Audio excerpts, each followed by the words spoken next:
All right, what's up, everybody? Welcome to the Friday Mastermind. Every Friday, 9 o'clock, we are bringing in amazing guests. Sometimes it's top producing loan officers. I think we're going to start bringing in more top producing realtors. I'm going to let Todd introduce today's guest in just a minute, but we've got someone very exciting to join us. Uh, Deborah, anything you want to say to frame today's conversation or today's call before we bring in our guest? I would just say happy early Valentine's Day to everybody and how grateful we can all be just to be able to have love. Make sure you love yourself as well. And it's a long weekend. If you guys are taking off on Monday, this is going to be a discussion today that you're probably going to want to listen to a couple of times. And there's going to be some things that are asked. It's going to make you really want to pause and just give some reflection time. So make sure you do that in your planner for next week. You carve out some time for that. And Todd, Bookspan, do you have any You tips know, on that? I'm super fired up for today. As always, it's great to be here as we embark on our 10th year of hosting this Friday Mastermind. Dave and I and Deborah are always looking for new faces, new voices, new perspectives to bring into the group. And you all know that I spend a lot of time out in the real estate community. And I'm a part of a group that we get together on Mondays on Zoom. And we always bring in thought leaders to that group. And I shouldn't say we all, I'm just a participant in there. But I do get to teach in there a few times a year. So I really appreciate that. But over this last year, I've seen our guest today, Tony Caliendo, coach in our group numerous times. And the first time that Tony was on there, I was blown away because I was like, oh my gosh, there's someone who thinks like me, someone who is coming in with different experience, different leadership, and who has coached in the real estate world and others outside the real estate world, and just has a perspective that I thought was just super important. That would be great to share with our group. He has a company called Rethink Coaching where he coaches, I think mainly realtors. He can correct me on that, but I know he coaches in all other industries. And he's got a new book, which I forget the middle word, but I know the first word is less and the last word is more, but I think it's less over more. Tony, is that correct? You got it. That's it. Perfect. So his new book is going to be coming out this fall. I'm sure he'll talk about it, but I'm super excited to introduce Tony Caliendo to our group. Welcome, Tony. Hey, Todd, thank you guys. I truly, truly do appreciate being here.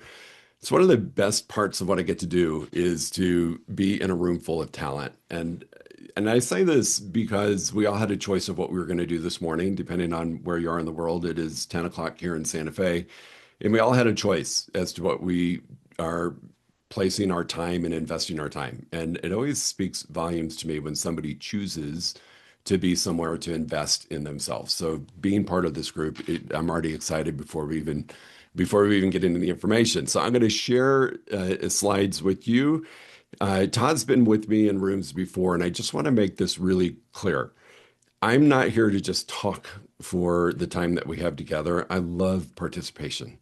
And so if you've got a question or comment, just please join in. Don't wait to the end. Believe that if you've got a question, so does somebody else, and you're stepping up to ask that question might help 10 other people in the room. So feel free to participate. That makes this a lot more fun for me, and I think we all learn at a higher level.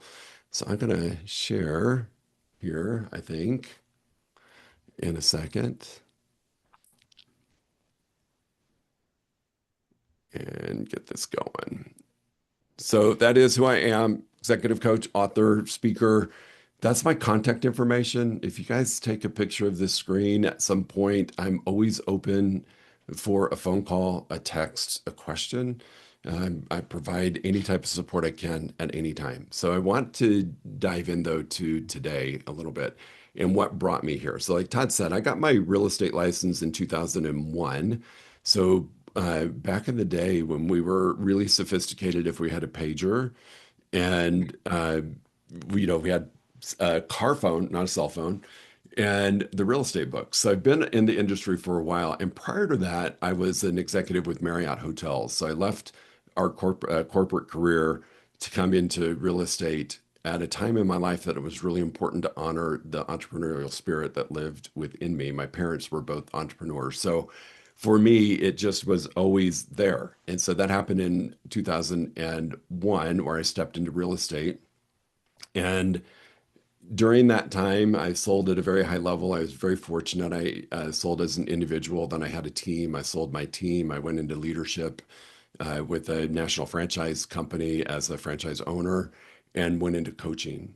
And so what happened was I took all of the great skill set that I learned from working for what I think is one of the best companies in the world, Marriott, and brought it into my entrepreneurial world and combined those two things together. And that's what has allowed me to coach full time for the last 16 years for entrepreneurs, executives, leaders, and just people that are looking for a great life. So I'm licensed Texas, California, New Mexico. Even though I don't practice, it was just out of principle to get licensed in the states that I spend time in.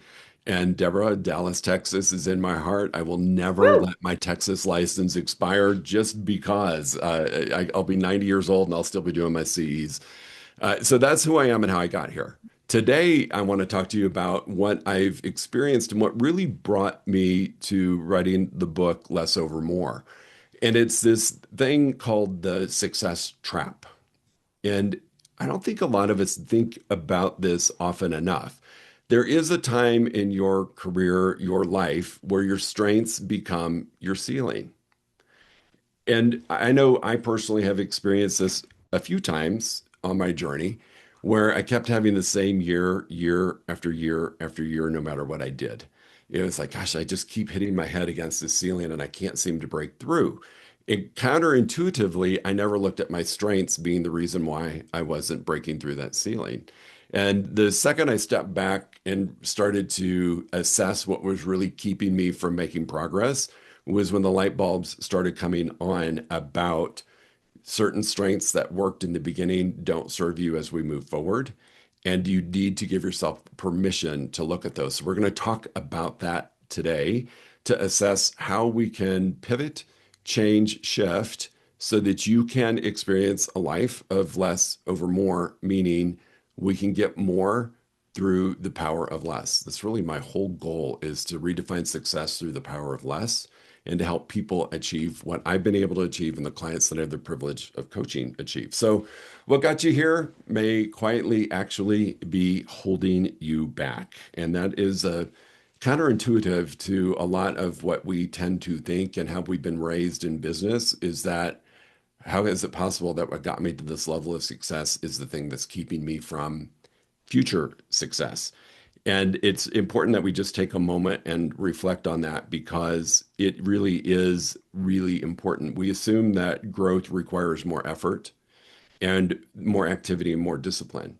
But as we progress in our careers and become more successful, higher performers, the game changes.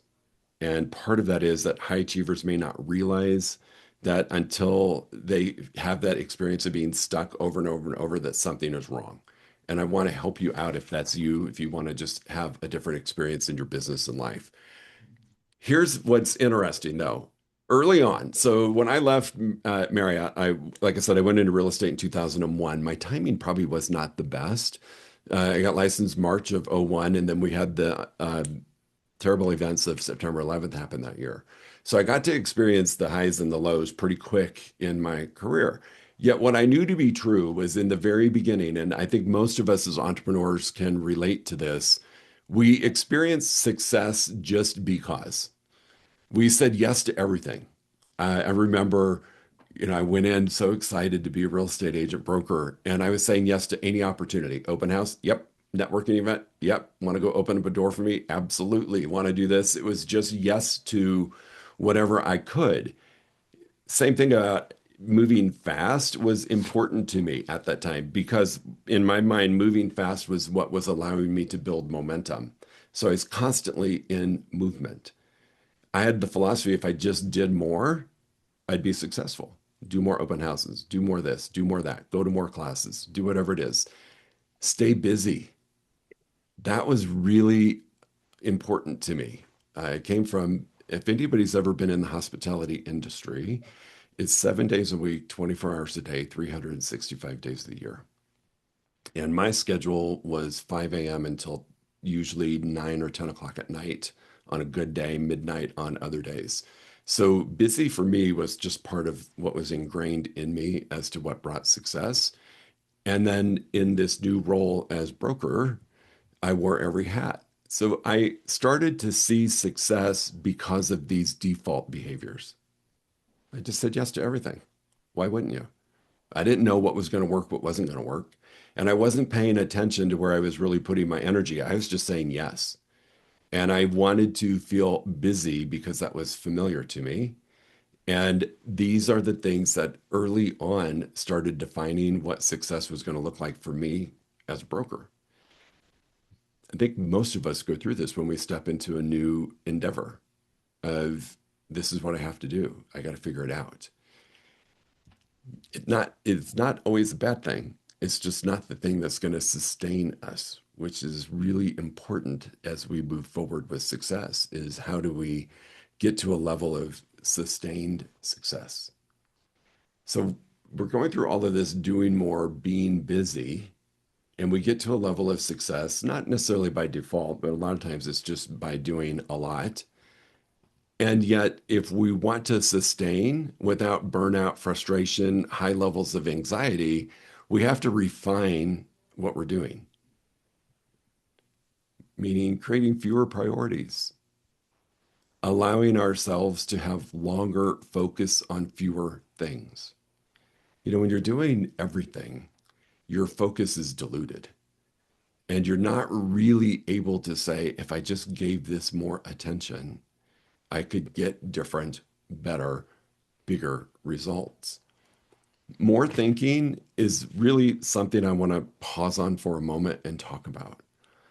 I learned this long time ago from one of my coaches early on in my career about thinking. And she simply asked me a question: how often do you schedule in your week thinking time? And I'm like, well, I think all the time.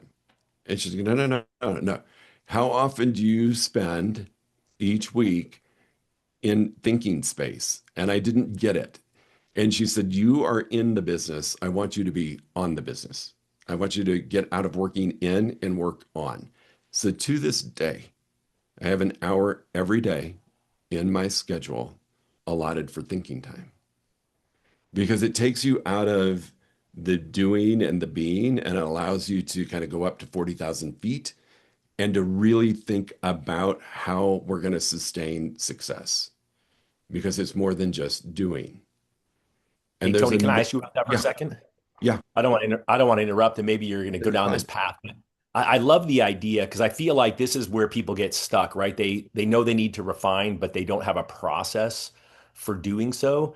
And I always mention when I hear thinking time, it makes me think of Keith Cunningham in the book The Road Less Stupid, because he's got a lot of prompts in there that he tells people to think about, like, if they hired someone to replace me, what would their job description be, stuff like that. What do you, when if you've got an hour a day to be thinking about these things, how do you approach that? Like, what prompts do you have for yourself, and how do you actually make that valuable time? Great question, Todd. And I think it's going to be different for everyone. For me, it's really important that I haven't lost my focus. So I really, we're tempted. I think as entrepreneurs, part of our spirit, I said we've got, shiny object syndrome, is to get distracted. So part of what I do during my thinking time is to make sure that I'm staying focused to my commitments and that I'm always forward thinking. Really important to me. The other element that I look at, I have a clear definition of my values through the lens of business. And I make sure that I'm honoring those values. So for me in thinking time, it's really critical to make sure that those things haven't strayed apart, that success hasn't broken away from what my values are, because that happens. And that's when you kind of feel out of sync or out of kilter or not congruent any longer. So part of it's reflection, and a big part of it is forward thinking. And so taking the time to reflect on what you're doing compared to what you said you should be doing, and then that forward thinking happens during my thinking time. Awesome. Hey, could I Does that jump in help? on this too, Tony? Yeah. And Yes. actually pull down the slides real quick and let's just Sure. workshop this one just a little bit. Are you familiar with the term metacognition? I am not, and I don't It's know why a I can't pull down the it's slide a right now. term, it's a term. I think I first heard it mentioned by Steve Scanlon, who's the CEO of Rewired. but it's thinking about thinking. And then there's a whole, like, if anybody wants to Google it, that it improves self-awareness, it improves emotional IQ. Uh, and so I just want to really push on this with everyone. And Todd, I don't know if you agree with me, but when you and I did the Insane Productivity with Darren Hardy, I don't know, 8 years ago, we actually created an Insane Productivity for mortgage professionals. My biggest takeaway from that 90-day experience was the importance of what Darren calls jam sessions. And I do think, Todd, what Tony's advocating for are, I think it's a little different than jam sessions, because I think he's saying jam sessions where you're planning and working high level on the business. But I also think, just that whole metacognition angle around it just adds more value to it. Any thoughts on that, Todd? I mean, for me, yeah, you're right on it. And it was 10 years ago. Remember, this was the Mortgage Coach Productivity Mastermind group as a result of what we did with Wow. Darren. So It's been so 10 that was years, the a that's the decade. genesis. That's the genesis of this group. But I think Tony, you said it when you said you're working on your business instead of in your business, and just being intentional, around that. I think that's the challenge is, the drift, right? Where kind of what you're talking about, Tony, is that people are unaware that this is going on, right? And so what I like when you teach, Tony, is that you take what I think people instinctively may or may not be aware of, and then you actually walk through how to process out of it. Because I think a lot of people know the whole saying of what got you here won't get you there, but you've actually pointed out, okay, here's what you did, and here's now you're walking us through how to get out of it. So that's Got it. that's why I think this conversation is so important today. Yeah. Yeah, I Well, I'm appreciate looking that. forward to hearing that part, Tony. And here's one thing I want to say about what I believe is also a huge impact of thought time or thinking time. So on average, we are bombarded with data. Like, we're sitting here looking at a screen, right? And I think I'm looking at a screen. And I look, okay, Deborah's got a dark background. Todd's got this picture in the background. Data's coming at us at all times, and about 128 billion bits of data every second. And that's a lot. Our brains can only process 128. So if you're let's just say you're in a room full of toothpicks that are dropping from the ceiling, and you can only grab 128 of them, I'm going to grab or gravitate towards the data that I'm thinking about. And so it's really important that you've created the thought pattern or the thoughts that you want to attract more of. And this is really important about that thinking time, because it creates clarity on where I'm headed. It creates clarity on what I've done, and it allows for me to create the space in my brain to start collecting the data that's supporting where I want to go. And so it's more than just sitting there in reflection. It's really creating this lens of protection around you, like a big magnet that's going to attract what supports your goals in moving forward in the life that you want to live, because we can only collect so much of it. And so that's, for me, one of the bigger parts of why I do thinking time, because I want to maximize the data that comes my way. And Is it's there not a magic. time of day that you think is best to have this? That's a great question. I think we all have different rhythms. Like, I am a early bird by nature. I get up at 4:30 a.m. every morning, no alarm. It doesn't matter if I go to bed at 4 a.m. or 10 p.m. I'm up at 4:30, and I have a really powerful session at that time. My energy wanes midday, so that is not a great time for me to do thinking time.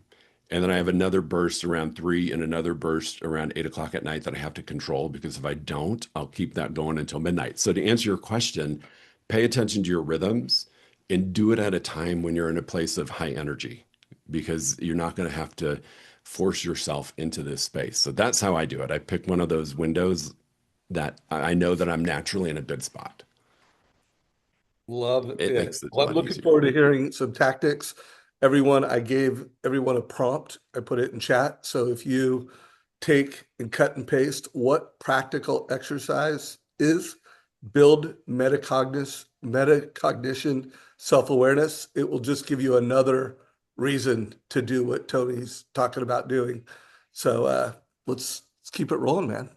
You got it. So strategic elimination is also part of success, which is counterintuitive to the way we've been raised in business and life, right? It's not about doing less. It's not about subtraction. It's always about addition. To sustain success, we have to spend some time about elimination. And then intentional restraint has to deal with energy and time. We treat it as infinite, but it's not. It's finite. We only have so much time. We only have so much energy. So part of us and what we're going to talk about today is these elements on how you use these to sustain and grow on your journey to success. Part of what we experience is not a strategy issue, it's an identity issue. I want to, again, I want to reflect back to there's certain times in our career or our journeys where our identity became, I'm the hardest worker, I'm always available, I handle everything. Going back to my early days as a broker, early days as a coach, this is where I lived a bit. Like, well, I was going to outwork, outperform, out hustle anybody else. I was going to be constantly available so I didn't miss any opportunity that came my way, and I handle everything. There's also other things that I want you to think about. So I really do want you to start to think about what identity have you carried with you on your journey. One of the things I mentioned earlier, my mom and dad. So my mom was a nurse, my dad's a pharmacist. My entire family is medical but me. We got doctors, nurses, the whole bit, and then you got me. And when mom and dad, when I was young, my dad owned a small chain of drugstores. And my mom was a nurse. She stopped practicing and she started helping him out at the drugstore. And one of the things that they instilled in me as part of my identity was not only just hardest worker, was work ethic, and also that work was serious. When we walked into that front door of wherever, whatever store my dad was at that day, our demeanor changed. It went from any semblance of fun to serious. Work was serious. So part of my identity that I've had to work on is letting that go. But it comes with, so it's not a strategy issue. It's just for me, when I would identify success, it was about being serious. It was about working hard. It was about work ethic. It was about, am I available when people need me? I carried that identity with me. So just pause for a second and think about what identity have you given to your success that you've carried with you that you might need to reassess and think, could I let this go? And for me, when I let go of then you can't have fun, things became a lot better and a lot more fun. So it's identity a lot of the times, not strategy. And that's formed externally and internally. We impose some things on ourselves. There is also part of our identity is there's a comfort of busyness. Real quick, Tony, could you go back to Yes, that slide sure. real quick? So, one of the I'm writing a book right now called The Savage Code, and it's all about people's personal code. And like part of my personal code, and it sounds like you and I have the same one, is no one is going to outwork us. Like Right. we are, whether it's in our genes, it's in our family, we've been raised that we are hard workers, and we tell ourselves that.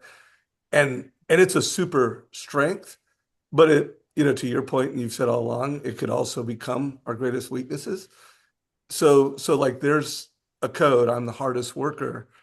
And maybe you're going to share this in the next slide. What is some code, some phrases like this that can bring balance to this? I mean, and that might be where you're going to go next. I just want to make sure you share your thoughts on that. Yeah. I mean, there is a time when being a hard worker, work ethic is always important, but it's about finding that balance, right? Can you be the hardest worker 100% of the time and not experience frustration or burnout? Versus I'm an efficient worker, I'm an effective worker, I'm an empowering worker. Just changing the words you use can make that entire thing feel different, even though it's the same definition.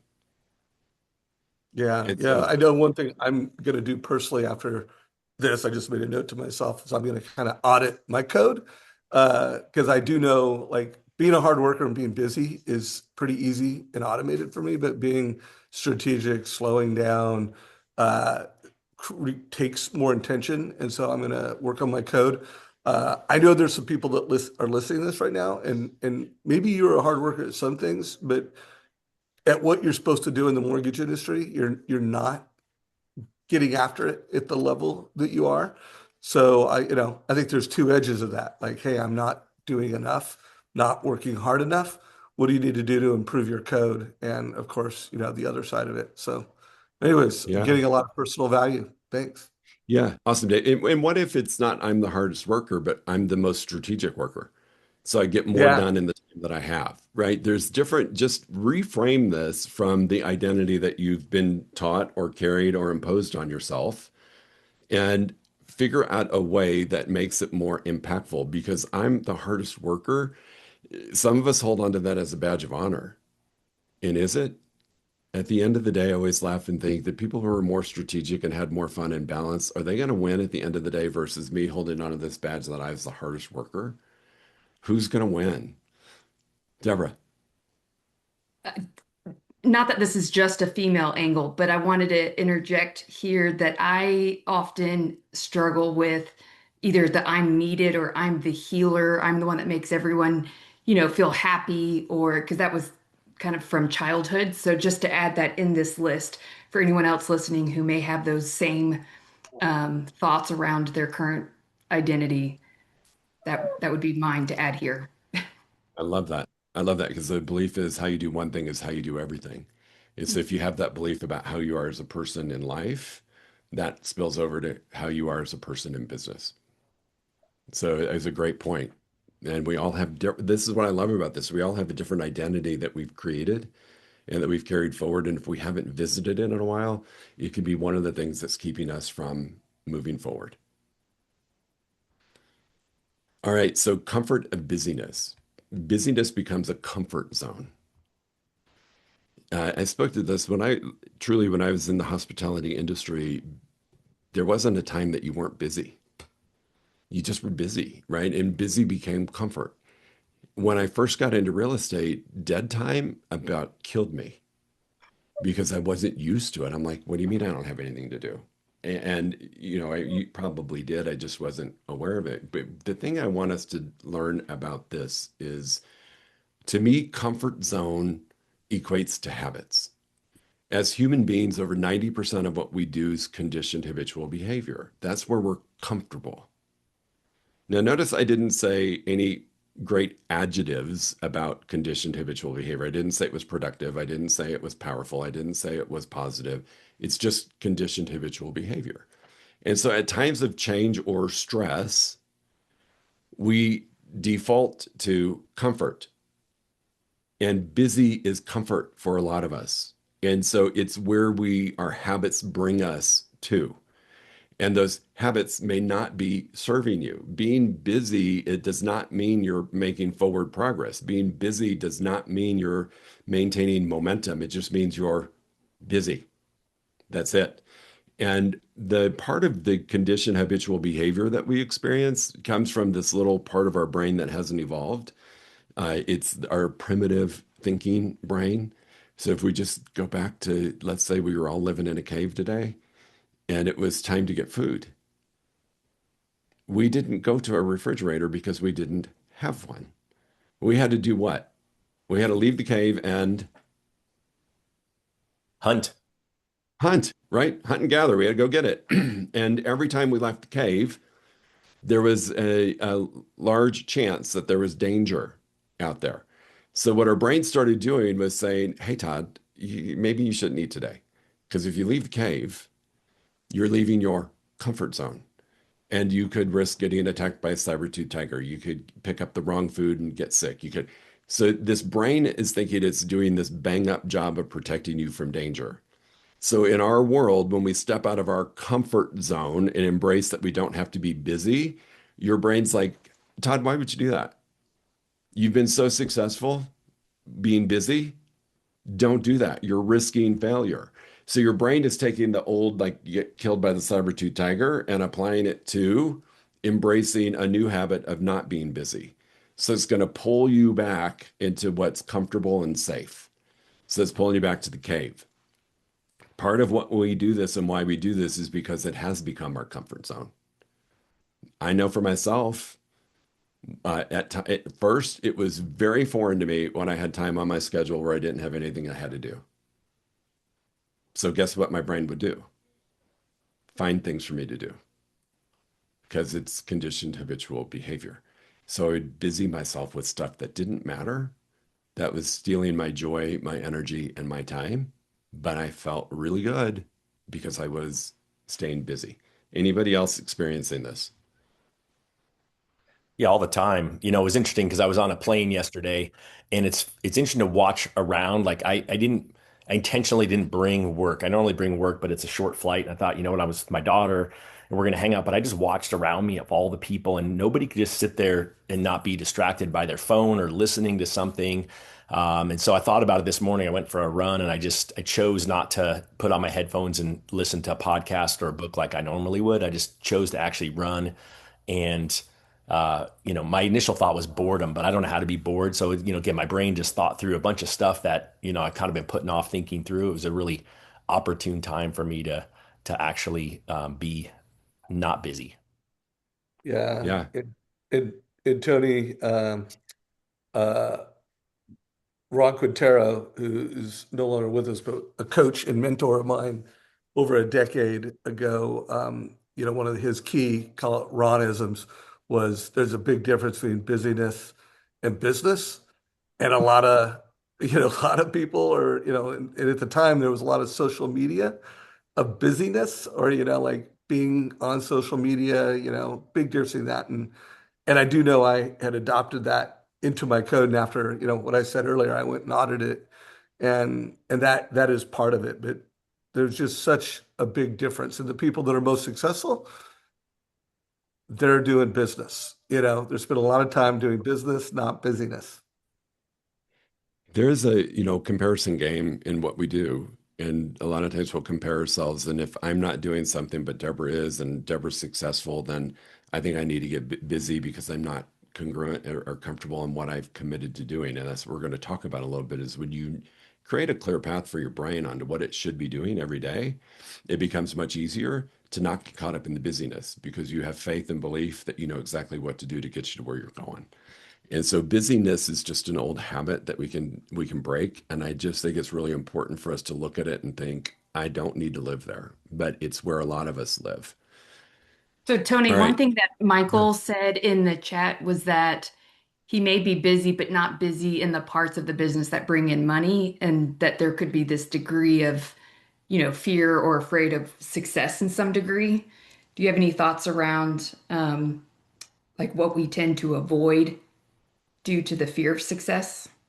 Yeah, I think fear of success comes from the discomfort of doing something different. It comes back to that primitive brain, like instead of what if you succeed, what if you don't? What if you fail publicly? What if it's a big disaster, right?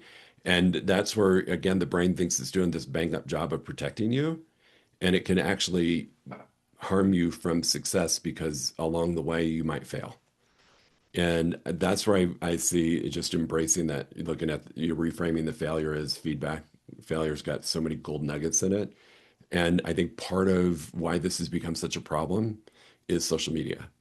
This is just my opinion. I have no scientific data, but nobody on social media posts, boy, did I screw up today. I had, I always say it's people's highlight reel and I'm over here living my blooper reel.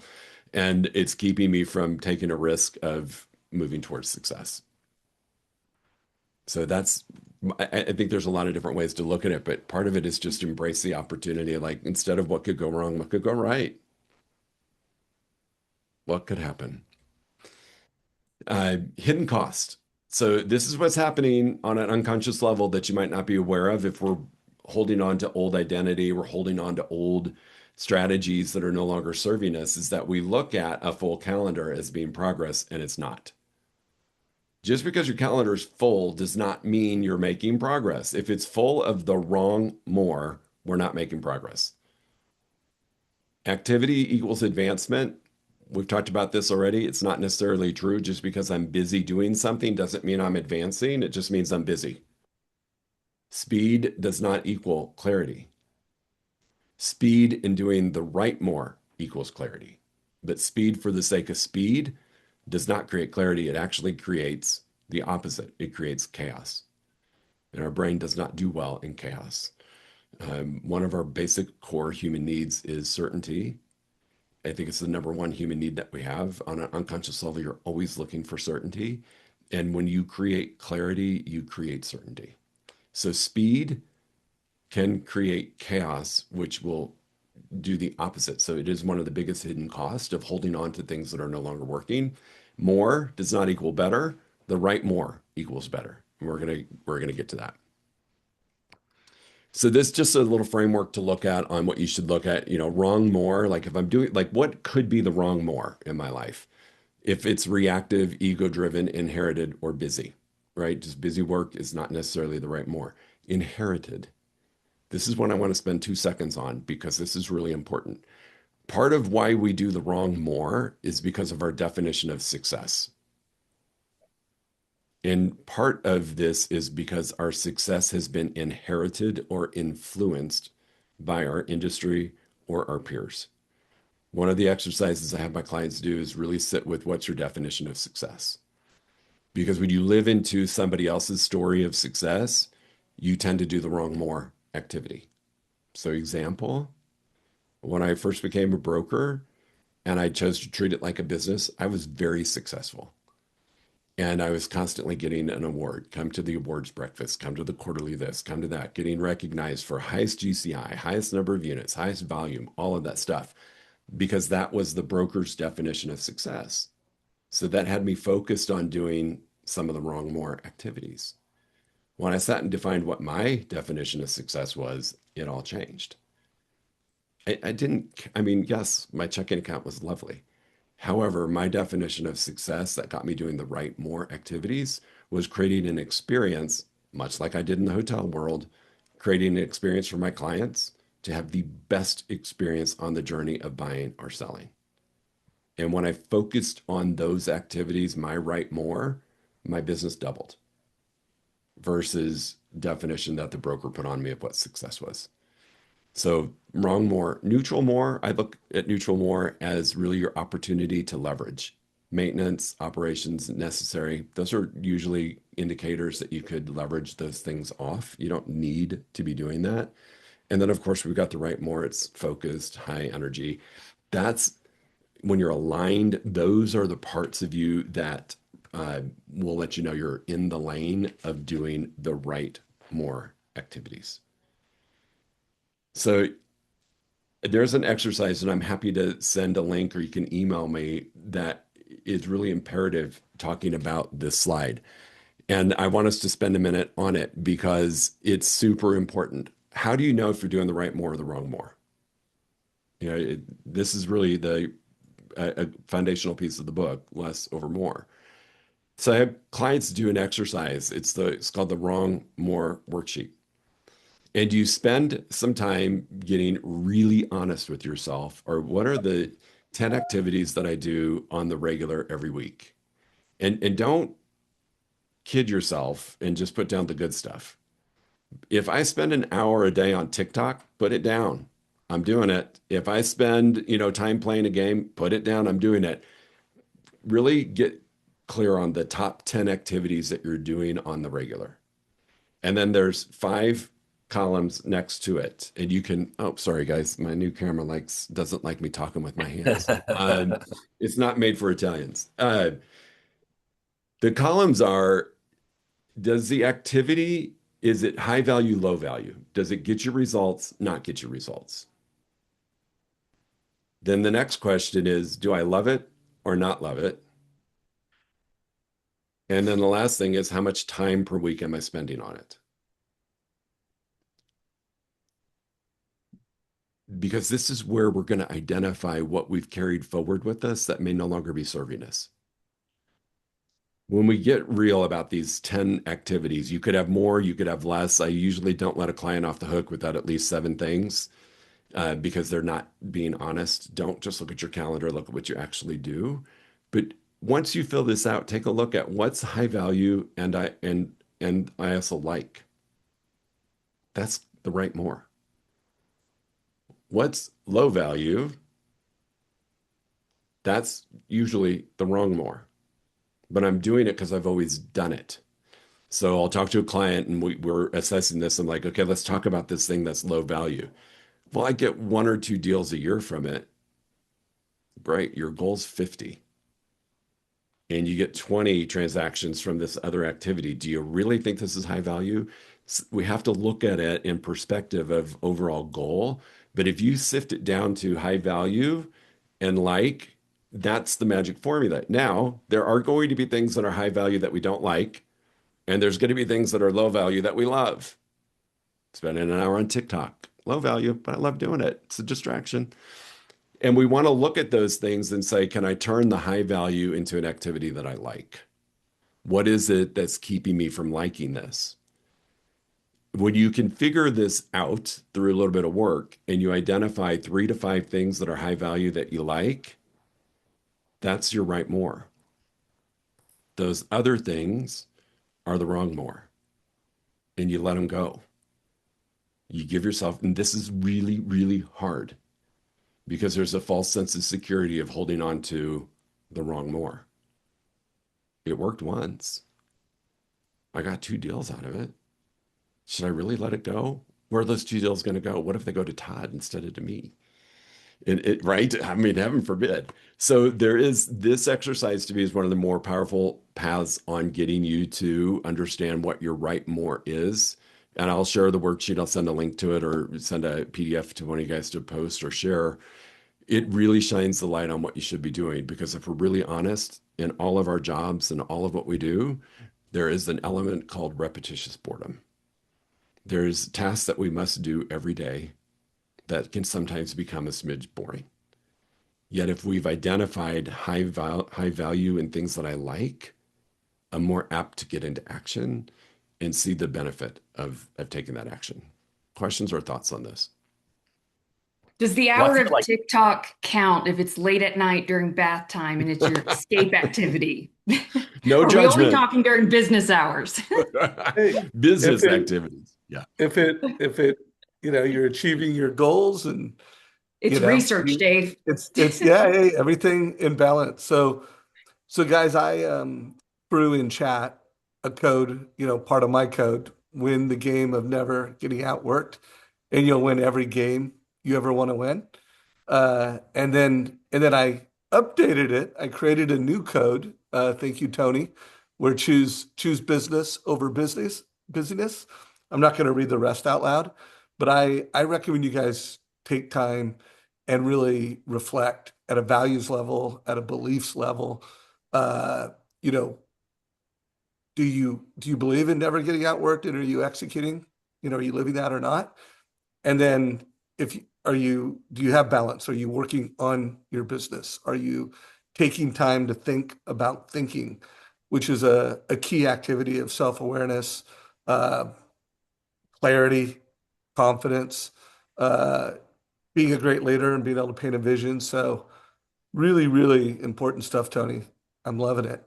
Well, Thank and you. I think that worksheet sounds, I mean, if you haven't really done an exercise like that, like for me, I'm like, okay, I totally wrote down all of those things and I look forward to getting the worksheet to do. I was just making my own version of it in my planner. Yeah. But it's really important to think through that, right? Because Tony used the word before, intentional. You have to be intentional around these activities to do the right more.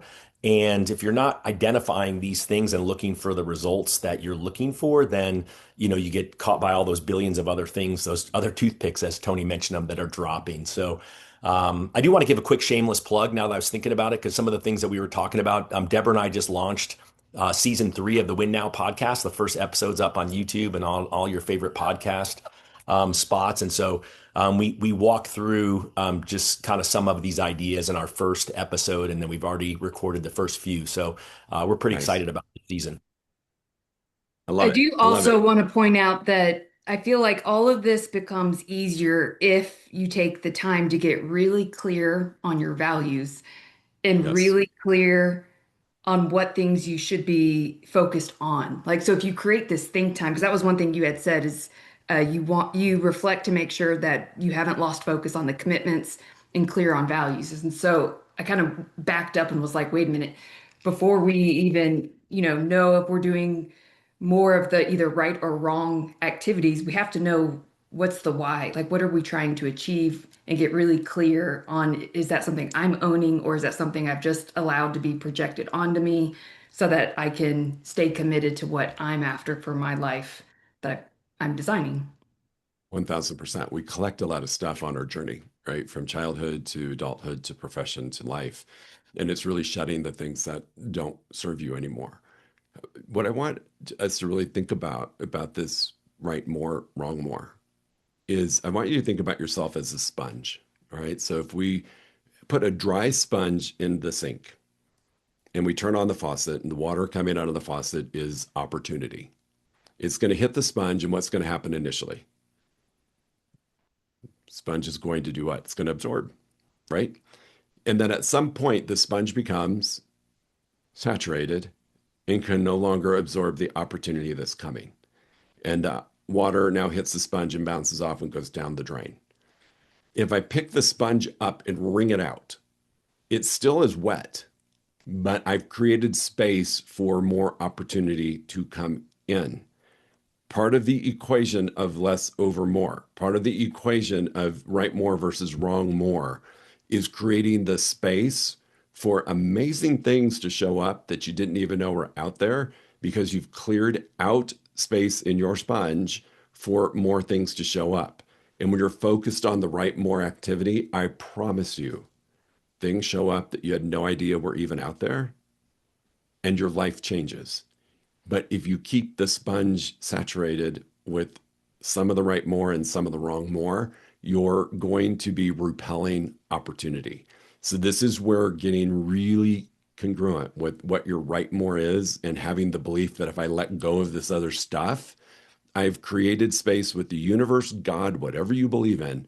I've created space for amazing things to show up in my life that I've been blocking up to this point because I've been holding on to old beliefs and ideas.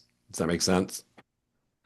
So think of yourself as a little sponge that's maybe repelling opportunity versus attracting. All Love, right. love that. So, guys, we are in the fourth quarter. We got about 13 minutes left in our time together. If anybody has questions, like now is the time to get those. Totally. Uh, Tony, do you have a podcast, by the way? Kathy just asked. I do. It's currently called The Mindset Architect, and it's 2+ years old. So there's about 170 episodes for you to watch and listen. So you can pick it up anywhere Awesome. that you listen to podcasts. So yeah, There you have um, it, Kathy. And any join other me. questions, keep them coming. I'm going to move a little quicker so we've got time for Q&A at the end. So just apologize. We're going to speed it up. 3 questions to ask yourself to help you on your journey to the right more is what behaviors created my current success? Which of those may now be limiting me? And what is no longer mine to carry? What am I holding on to that's no longer serving me? What's in my sponge that I need to let go of? So what behaviors brought you here?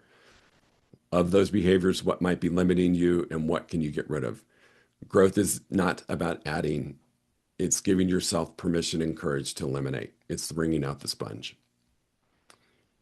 Next version of your success will require a different version of your attention. I really want you to think about that. The next version of your success is going to require a different version of your attention, meaning giving your attention to the right more. Really, really, really important. Life is so much better when you give your attention to the right more. So this next version of you is pretty exciting.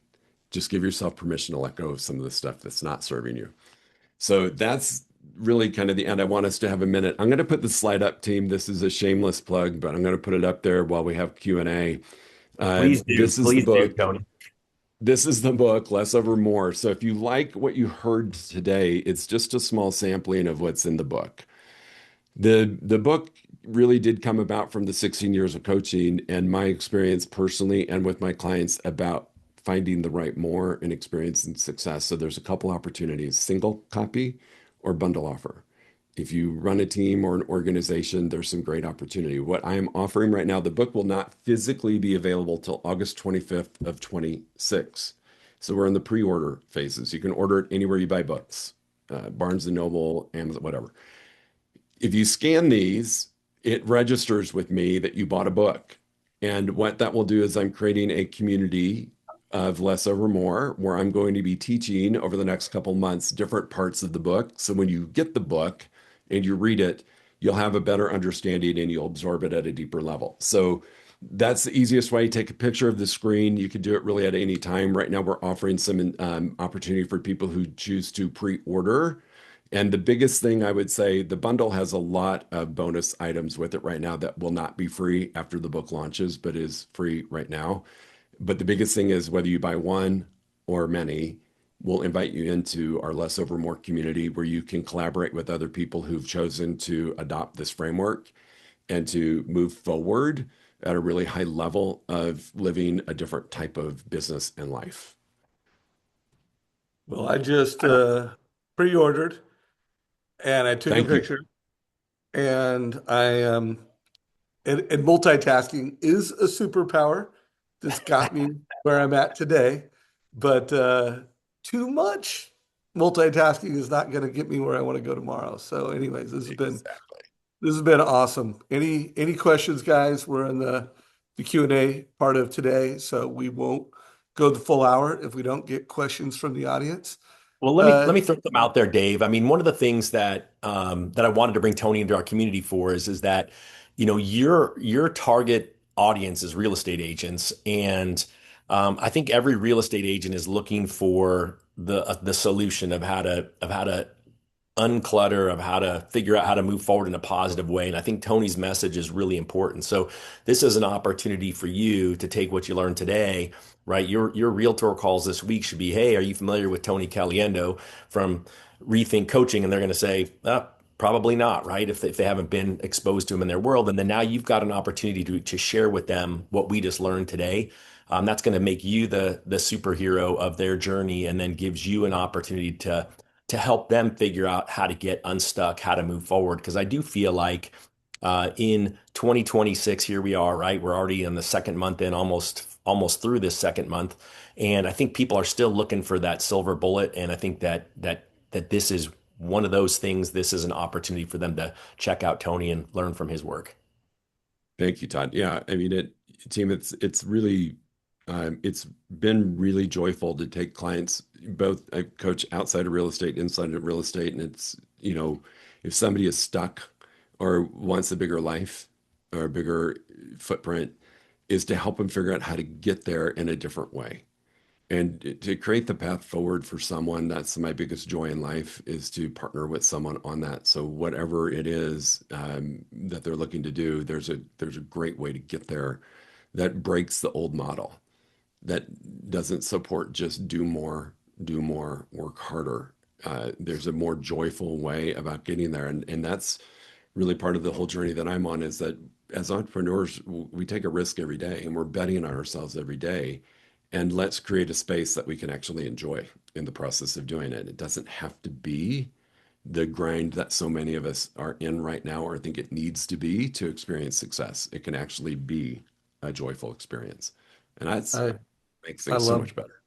I love that. And Todd, tell me if you think I'm right on this, and Deborah weigh in too. But well, we teach loan officers how to be more valuable to loan officers. I mean, that's what this community is all about. Be more valuable to consumers, be more valuable to realtors. I do think more times than not, we're bringing them more things to do. And I think all loan officers, when they are trying to coach, mentor, it's like more different, more different. And I doubt very seriously that too many loan officers within their attempt to be valuable to a realtor is coming into like, hey, how can we be more focused? How can we, do less so we can do more? Like I bet you that would be a very unique way to bring leadership to a realtor. Todd and Deb, do you both agree with that? Yes. Yeah, In I feel fact, like, go ahead, Deb. I was going to say that's something that we had just talked about on the Win Now podcast, and why a lot of plug and play, why we exist, is because we actually are the reason to help loan officers get off of social by letting us do it for them, because they know if they're on it, either comparisonitis kicks in or the rabbit hole of distractions, and they just feed into that addiction. So it's no surprise that a lot of elite performers choose pretty early on. Like I can still have my brand and be me, but have someone else handle this so I don't have that hidden cost of, trying to do it myself. Well, and I think Tony mentioned up front too, this whole idea of finding joy. I mean, what I realize, it's funny, I'm back in Tempe and there's a music festival that's here next week, and I'm actually going to be at Keller Williams family reunion. I'm actually going to be hanging out with Phil Jones in his booth there, and some of the other exactly what to say certified guides. But I have FOMO already about this music festival because it's something that I was able to just unplug, for 2 days, hang out with my wife, with my brothers, with my sister-in-law, nieces, nephews, and hang out and watch music. And I feel like that is one of the other pieces too, right? If we're going to have this busyness, we got to think about that other part is what do we need to do outside of business to bring ourselves that joy as well. And then like Deborah said too, right? Obviously Plug and Play does all my social media because that's, I'm a stuck at it like everyone else, right? I get onto Instagram and watch one reel, and all of a sudden I'm gone. So I have that gift of Deborah and her crew taking care of me. So awesome. I think part of it is, it's really changing the model. And part of what I asked myself is, what if the world has it wrong? What if it's not about more? And that can change. I mean, that one thing can jostle your mind a little bit. So I love, Todd, that you're looking at different things that you can do. And that's what I would invite everybody to do is, what if the world has it wrong? So Tony, would you say that that's also true for like the always wanting to achieve more? Like at what point is that possibly the issue? Like Yes. when can it be enough? That's a great question, and that's one of the we actually talk about that one of the chapters. It's a bit of destination addiction sometimes. I'll be happy Yes. when. I'll be happy when I get here. And so we live that we're not happy now. And so really identifying, so part of the journey of less over more is also looking into your personal space of consumption sometimes equates success or consumption equates, and so we do more. And it's really taken a hard look at what really is like the definition of success is a different car. Like a lot of realtors, a lot of entrepreneurs, car I drive is important. This is important. The shoes I have, the bag I carry. And so to your point is we tend to get focused on if I just had this or if I just had more.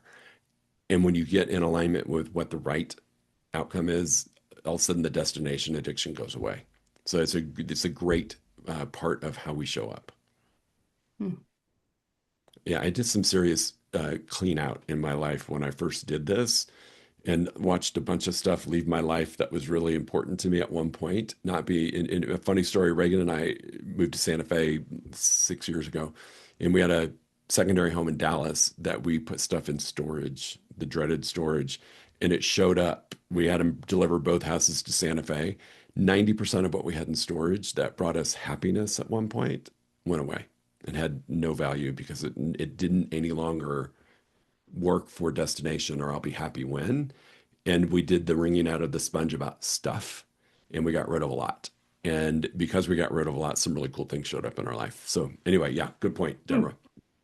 Yeah, it's funny. I had to coach myself on that. The sunk cost fallacy. I've got so many things I spent money on that I thought was a good idea when I bought it, and Yeah.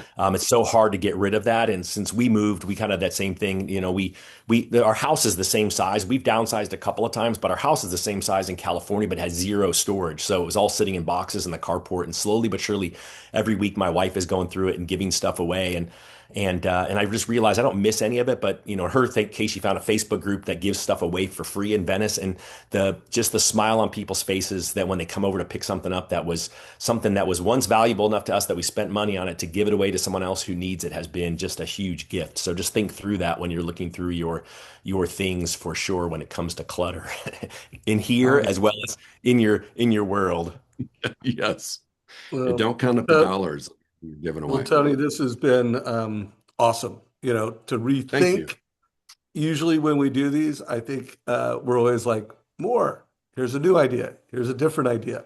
And so it was really refreshing to spend an hour thinking about working on the business, thinking about doing less so that we can do more.